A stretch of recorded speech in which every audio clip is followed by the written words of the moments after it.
As the One Piece tale progresses, every arc is set up so it has its own enclosed, awesome story. But also it serves the purpose to broaden the breadth of the entire universe. Furthermore, while I feel like I'm learning a great deal about the One Piece world as every arc passes by, there are a lot more questions that keep popping up and a lot more mysteries yet to be explained. The biggest of which, at least thus far, being what happened in the Void Century, what is this Will of D, what/where is the One Piece, and that's among many other unsolved questions, queries, and curious motivations interesting characters have possessed thus far. The purpose of this theory is to tie everything major together. So despite me being majorly a satire or analysis channel, and I personally believe there to be a large difference between a theory and a prediction, this isn't going to be trying to predict what's gonna happen in the next chapter, or who's gonna face off against whom. This is what I believe to be the culmination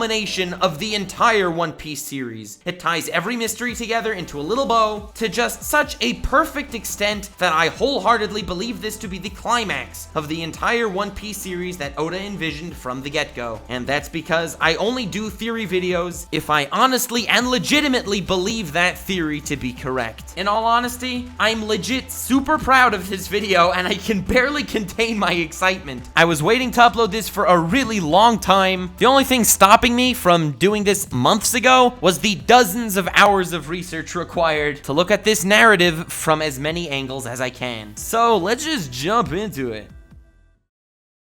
Speaking of Oda, as we all know, Oda had an ending thought out to this series right when it began. So I don't believe that ending was knocked off by any events that actually took place, especially because that ending, at least if it's what I believe it to be, is freaking beautiful. So what I'm going to mention is likely to be his thought process from the very beginning, slowly building his way there, building mysteries that are just waiting to get solved. So let's get down to business. I hope you're ready to have your mind blown because I'm giddy with pride that I put all this together. It took a long time. This is possibly the proudest any video I've ever made has made me due to the sheer research and scope. And it all sprouted from a tiny idea where more and more curious and unexplained details fit into place. If you don't want to get spoiled and would rather wait 10 years for this to actually be revealed canonically, that's your prerogative. Pardon my pretentiousness, but I'm about to prove to you that the climax of the entire One Piece franchise will take place in outer space. Damn, I'm starting to feel more like a conspiracy theorist than an anime theorist, but by the time I'm done here, I think every single one of you will at least give credence or agree with me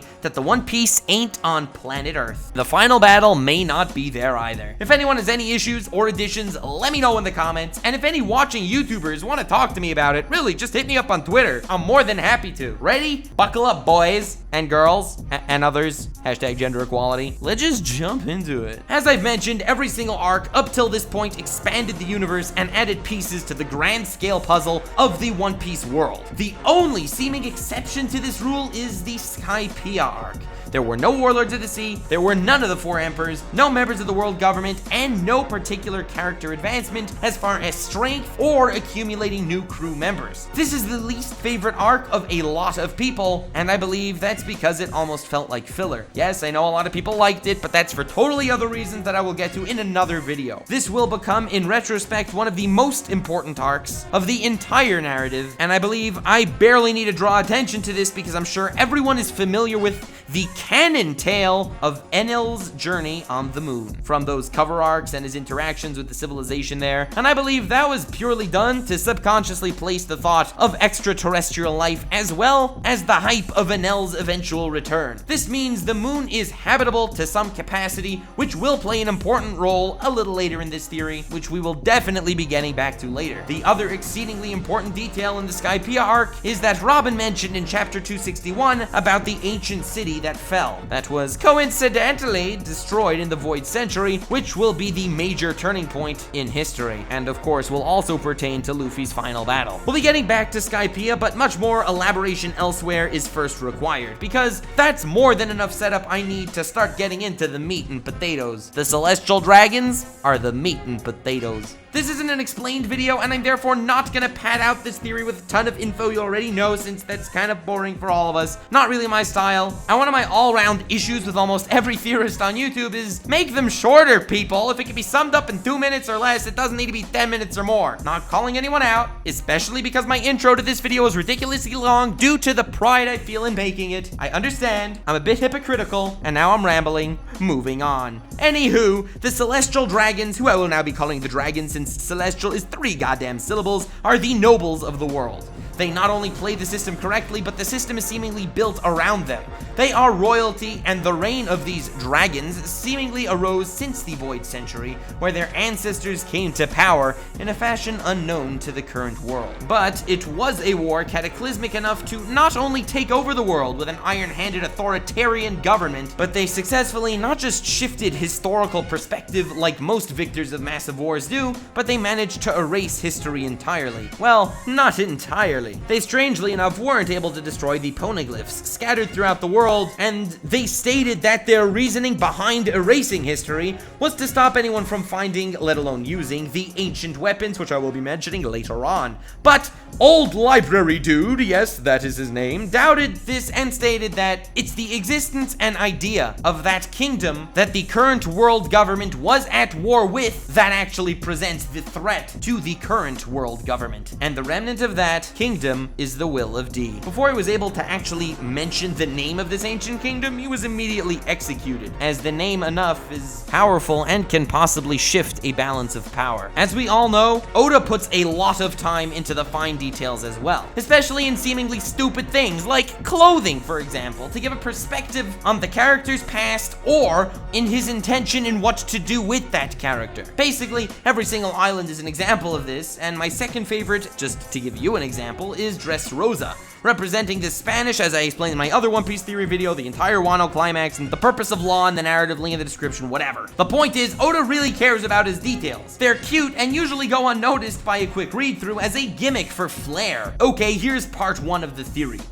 In this Void Century, the dragons came from space, very likely the moon, and subjugated the Blue Sea, trying to wipe out history of this invasion, hence the Void Century. Hence the ceremonial garb of the dragons being spacesuits. Space helmets and everything. This is no coincidence, and it's written in beautiful Oda style, because at first glance, we saw these dragons with those helmets, and we all thought, oh look, those noble pricks don't even want to breathe the same air as those lowly commoners. Don't know about you guys, but I sure as hell took it for granted that that was the case. But hidden in plain sight is a treasure waiting to be unearthed, and it goes deeper. Obviously, hiding a century of history ain't fun or easy, and it's hard to think of a better reason why they would actually go through that trouble to do so. I can't imagine the world respecting them if this was found out, and they are not of the same planet originally. And here comes part 2 of the theory, and that's the Will of D. It's, yes, to defeat the dragons, as Doflamingo mentioned, and yes, it's really cute that the letter D looks like a crescent moon, but primarily, the Will of D is passed on to those who can stand up to these dragons and become the Pirate King. And now here's the overlap between them. Becoming the Pirate King, according to Luffy, is to become the freest man on the sea, which Rayleigh insinuated was the thought process of Roger as well. True freedom can only be obtained by understanding the truth of your surroundings, and unlike a king who fails and takes freedom to himself, the Pirate King needs to make his people free from the shackles of an invasive government, so the biggest threat to the dragons are the D's. Law, Luffy, Dragon, Blackbeard, which is why Blackbeard in no way can remain the final enemy, and no, I'm not saying they'll all ally up, but the final battle will be against the tip and peak of the world government and the celestial dragons. Part 3 of the theory, Roger's motivation. Roger is a man who had everything, but he was sick, and he knew as the most powerful wielder of the letter D, he was not enough to take back his world. So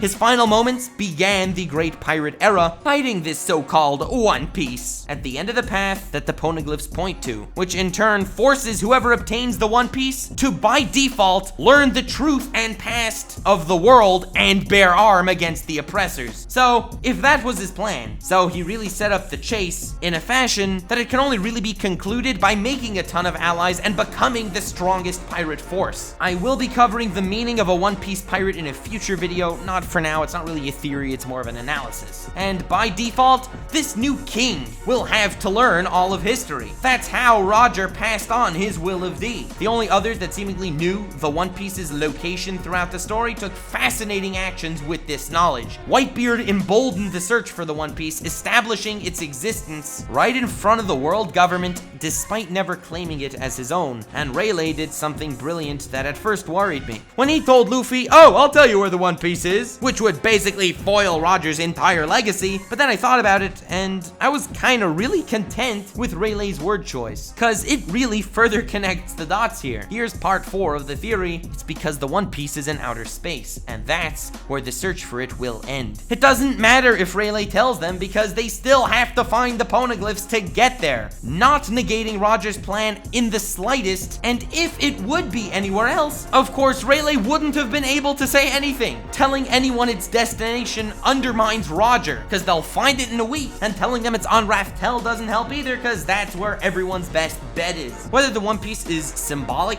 and doesn't really exist, a key, or the moon itself, it doesn't really matter. I mean, it's cute that the moon controls the tides, just like metaphorically, the Pirate King will be ruling the seas, because just like the One Piece series to us fans is about the adventure, not the destination, that's the actual plot of the One Piece narrative too, because by the time they obtain the quote-unquote One Piece, they'll actually be ready for the finale of their adventure, because they united the good in the world to stand up against these oppressors and fight for freedom. That is the will of D, that's the truth of the Celestial Dragons, that's the secret of the Void Century, that's the true purpose of Roger's proclamation of the One Piece, and that's a climax to a series that Oda could have legitimately thought of before writing the first chapter.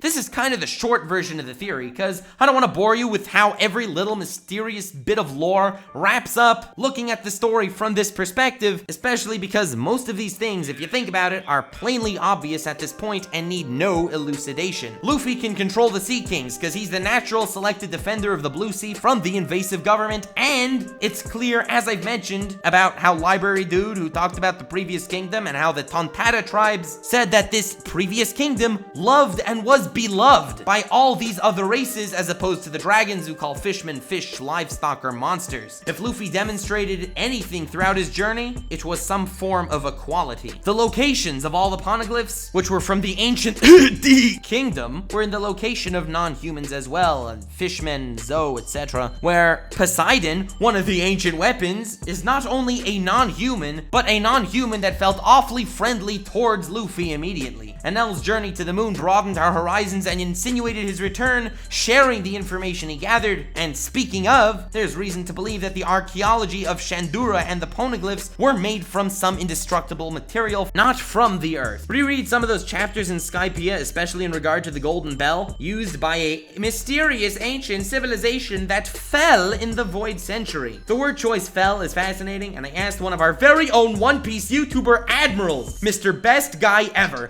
and his take on it was metaphoric falling, as the city became depopulated and the society itself fell. But in a literal sense, the peeps that hid the Poneglyph in the bell may have actually fallen from a place above this sky island. If you look at the 3 ancient weapons that we don't really understand their role in history, aside from the fact that the world government seems to really be afraid of them, they're called Uranus, a planet from outer space, Pluton, based off Pluto or whatever it's classified this week as, from outer space, and Poseidon. The Roman word for that is Venus, a planet from outer space, etc. I could go on, and I might eventually do so in another video, since I gathered a crap ton of info in the research stage, that long research stage, but I really wanted to get my point across in the most bite-sized video possible, sparing all the details of the past and details that'll surely come to play in the future. Also, as I've mentioned, this is theory, not predictions. Like, a prediction would be, I'm of the mind that it's extremely likely Luffy's gonna die at the end, creating a new era just like Roger did. However, it'll be an era of freedom, not an era of danger. That's more prediction ground. This is my ultimate theory on the grandeur of the entire One Piece narrative. Details obviously can and probably are slightly off. Make what you will of this whole thing. Feel free to freak out every time you see a dragon in a spacesuit, because that little fact blew my YouTuber friends' minds when I told them. But Oda's gonna still throw some big-ass wrenches in the tale we think we finally begin to understand, and these wrenches we're waiting for are going to be integral to the entire story that Oda planned since Ground Zero. This adventure is far from over, fam.